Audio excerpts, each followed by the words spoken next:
Hello. Let's try to solve this problem, no?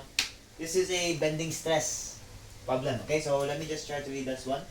So a 200-pound LB man starts at end A when the wooden plank and walks towards the end of B. Here, this is B. Okay? If the plank will fail when it reaches the bending maximum stress of 6,000 psi, now find the maximum distance x. So we could go walk back to safety basically. Okay, so see bending stress whenever you're dealing with actual loads or rather actually loaded na mga bars, actually pwede po din siya mingo na beams po di ay. Okay, so there's always a procedure for that one. Okay, so first is we kind of need, okay, let's proceed with the procedure muna. Or di na ako ibutang. Dili na lang. Okay, so ang procedure na karon is dili na dili. So procedure na is basically, you get the shear diagram. Okay, you draw. Now you draw the shear moment diagram muna. The shear and moment diagram. Or I'm gonna just call it the SM or VM diagram. Next is, you will try to get the what? You will try to get the moment. Okay? In this one, you can get the moment naman din using this formula. Okay? The formula is this. You have your bending stress at your moment times your C or denoted as Y, pwede po in other references, over dayon sa 2 ang I. Okay? This will be our working formula when dealing with maximum bending stress. Okay? And the third one is basically you just try to get what is missing. Okay? So let's try to do this one. Okay? So, for the first one, when we try to draw our V diagrams, we kind of need our, well, full representation. Okay, so what does that mean? So, dili po na siya complete, no? This is not complete yet because we actually have our reaction forces still. We have our RA dire and our RB dire. Now, we also have our 200-pound man dito. Okay? I will draw the FBD di and in terms of X ni siya and in terms of 12 feet. Feet na siya. Okay, so for this one, let's just try to get our respective reaction forces. Okay, so for the first one, so support reactions muna. Okay, I will have my moment at A, and I'm going to do a clockwise motion. Okay, so we have 200 LB is to minus this RB na naka 12. Okay? Kuso 0. Now, o napadin ni siya X. So, ihawa na po ni siyang unit para din tibog. Okay? Si RB karon is just merely 200x over 12. Pero, since naka-inches naman din ni ang, or rather, my shape here for our rectangle, or rather our beam, is in terms of inches, I will denote this one as in terms of inches then. Okay, so if this is feet, for this one to become inches, I will have to multiply it with 12 naman. Okay lang. Okay lang siguro, no? Okay, so this is the first one. Alright, so pila kaya na siya? Well, it's 200. 144 for now. Okay? Now for the second one. Fy equals 0 times, rather, sign convention downwards. So, unsa may mga positive dire, obviously si 200, no? And then, i-minus na ko ni si RA muna di ay. And then, i-minus na ko ni si RB. Pero na naman ito i-value ko RB, so i-listen na ko ni siya daan, no? So, 200 over 144 times x equals 0 naman siya. Okay, so what will happen? So, our RA, igawasan na ko ni si 200, i-retain na ko ang iyahang, well, iyahang signage. So, basically, kini si negative, imo na ko lang positive. Okay, I will just transpose that one. So 1 minus 1 over 144 x. So notice how I just factored out 100. Yeah. Okay? So what would the denominator or the shear diagram would look like now? Okay?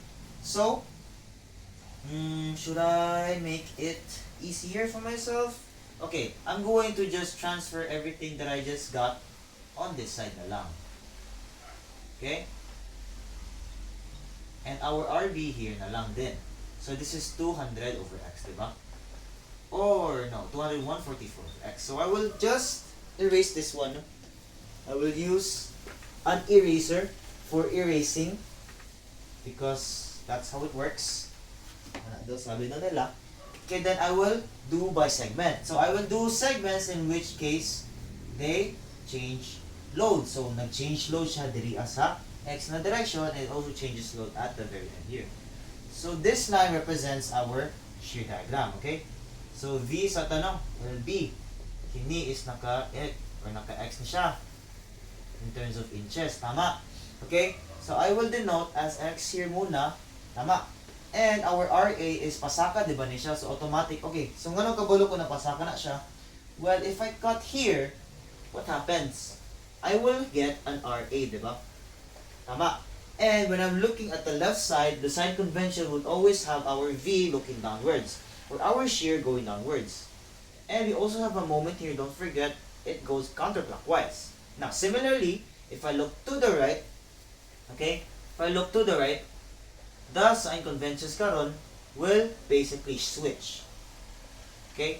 It's just gonna switch. Pero the general rule is that when you're looking at the left, always downwards V. Okay? So I will have RA ni siya. So naatay 200, okay, 1 minus x over 144. Okay lang. So I will have a box here. Okay? Then, what's gonna happen is I'm gonna minus it by 200. And basically, I will get this idea here. Okay lang. So this one is negative 200 over 144 x naman din.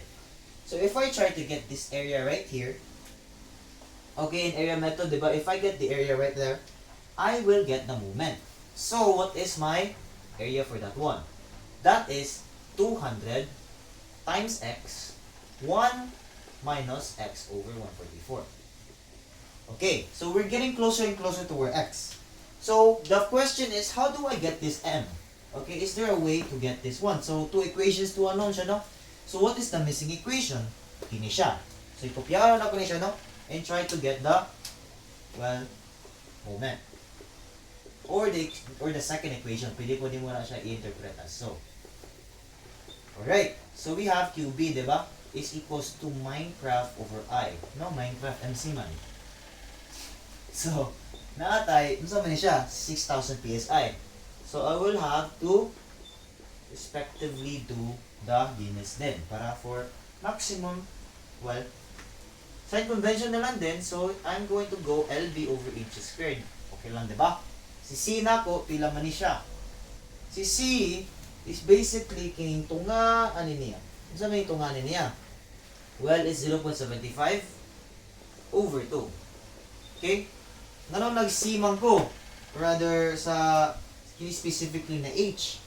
Well, kung mag-moment manggudtaan sa itong figure, always yun ta mag-moment specifically at the x horizontal axis. You notice that one kay, di ba when you cut this one, you will have a moment that looks like this? Well, when you actually look at it at the side view karon, let's say mag-side view ta, no? Side view ta. So what happens? Okay, we actually have a moment that goes along this way. So notice that we have a moment that looks like, So we have a moment that looks like this. Paano man? So notice that it actually goes inside the axis, diba? So when we look at that one, when we take account of that one, okay, unsa ang matilo? Diba? Kay when you see this cross-sectional value karon, let's say x, tuyuko na ko ni si x, specifically at this side na lang din, okay? Para mag-point siya at specifically at the left side karon, unsay mapilo specifically. Di ba manotice ni mo ang ako ang puntahin natin base diri na saka, and we have h here na pataas. Ang mapiloan ni karon is specifically kini si h2. So that's why nag-h over 2 ta diri. Okay, gets? Now, ang ako moment of inertia, di ba nagtuyok na at the x horizontal axis? Remember, what is my inertia gani? Okay? Let's say in terms of ix tayon ta, naka-ano ni siya, okay? This one is in terms of rectangle. So the formula for that one is 1 over 12 bh cubed. Tama, di ba? Okay? So, what is our base? So, di ba si 12 siya? And what is our H? So, naka 0.75. So, manong i-cube gani si 0.75 is because siya ang napilo.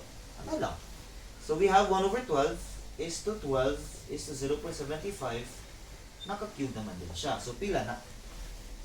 Okay? So, pila. Sulat na ako 6,750 na siya, no? Naka-PSI. So, naka-PSI mo ni siya. Tama ba ni? So, wala din siya naka-PSI din, no? Mali. So, obviously, dapat isulat na po ang iyahang mga inches and all that stuff.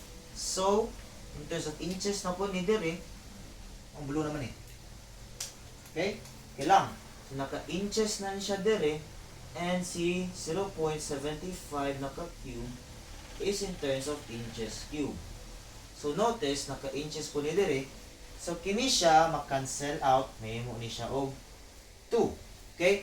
Kini po mag-cancel out ni siya kay ano man? No. Specifically, kini rin mag-cancel out. So, nagyan po tayo cube Dere. Okay? So, pagbalin na to ni Dere, okay, ma-inch cube over cube siya.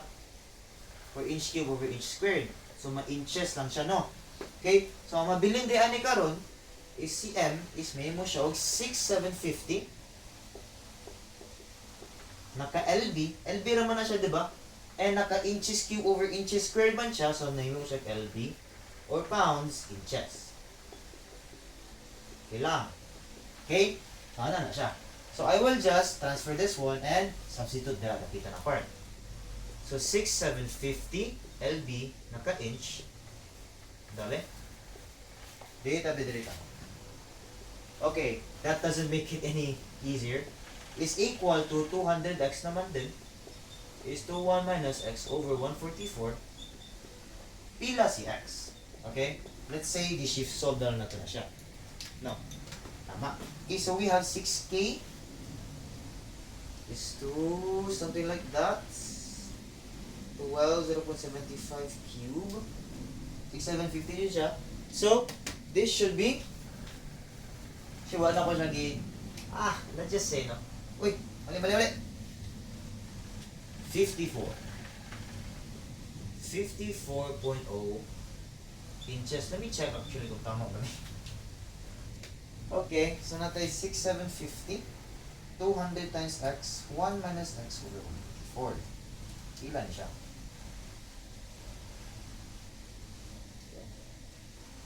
Make it easier for myself. Yan. So, this would be the final answer. Manara na siya. No? Manara na siya. Okay, again. So, procedures for the very stress. You kind of need to know how to draw the shear diagram. At the same time, you utilize this working formula. Okay? Kini simple man siya na diagram kay wala siya distributed load. Pero once gari na siya distributed load, kay medyo maglaylay iyang casing karon. Na kay i-assume na diagram at the same time you're not gonna get specifically the support reactions already. Okay, there are other times where you would just assume your support reaction to be RA. Let's say si RA ni siya. Okay? Kung naka-distributed load siya na, let's say, pag ganito yung distributed load mo, okay? There are actually times where you would utilize just RA lang. Okay? And obviously, i-assume ni mo karon na maglaylay na yung equation karon. Let's say, naka-P lang ni siya. So, you would have to assign some sort of value na gipod dire. Let's say, na po kay value dire. Okay, musaka na po kag RA na po. You don't know these values. You haven't assigned them yet. Okay? Because, i-assume lang nimo ang diagram. Okay? And then, pababa ka dire. And then, dili na po ka mo assume di ay okay, 6WO din siya. So, notice na there are times where you would actually have a missing support reaction. So, dili kay ka makaingon dayon ba na automatic na support reactions tayo kung kwaon.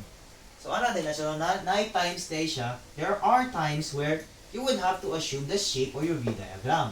No? Pero, those are with other conditions naman din. Pero, for ano na lang, for simple analysis na lang, you just need to follow the drawing of the V diagram, in which case, obviously, kuha mo si support reactions first.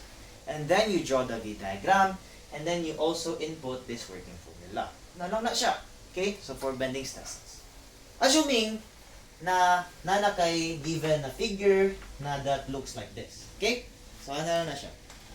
Okay?